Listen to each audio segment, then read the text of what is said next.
লাখে টাউন সভাপতির পদ।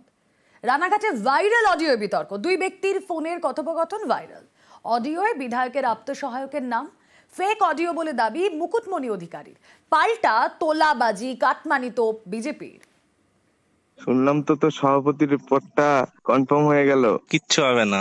আমরা পার্টির হয়ে এত খাটতেছি, আমাদের পার্টি দিয়ে একটা পদ দেবে, এটা তো স্বাভাবিক কথা।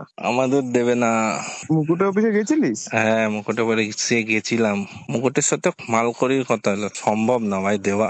মুকুট নিজে বলছে মালকড়ির কথা? না না, মুকুট কয় নাই। মুকুটের সাথে থাকে প্রিন্স বলে একটা ছেলে আছে, পিএ মুকুটের। প্রিন্স আমার কইলো কত টাকা বললো? 3 লাখ টাকার কথা করছে। সভাপতি 3 লাখ টাকা কি আমি তুলতে পারবো? 3 লাখ? হ্যাঁ, 3 লাখ টাকা আমার টাউন সভাপতির জন্য। 3 লাখ করে খেলে তো টাকা রাখবে কোথায়?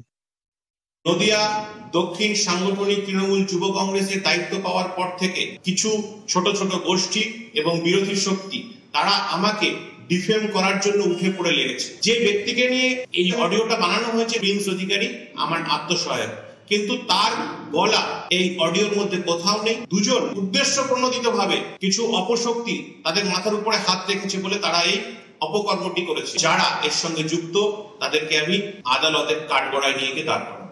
এই যে টাকা তুলে পদগুলো দেওয়া, এটা তো নতুন নয়। কেন টাকার বিনিময়ে বিক্রি করে?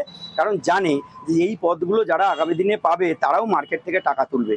ফলে এই যে তোলাবাজি, কাটমানি, এইভাবে করেই তাদেরকে টিকে থাকতে হয়। তাই মুকুটমণি অধিকারী যদি একথা বলে থাকেন যে তাকে 3 লাখ টাকার বিনিময়ে পদ দেওয়া হবে, তিনি কিছু অস্বাভাবিক কথা বলছেন না। এটা তৃণমূল কংগ্রেসের একটা কালচার,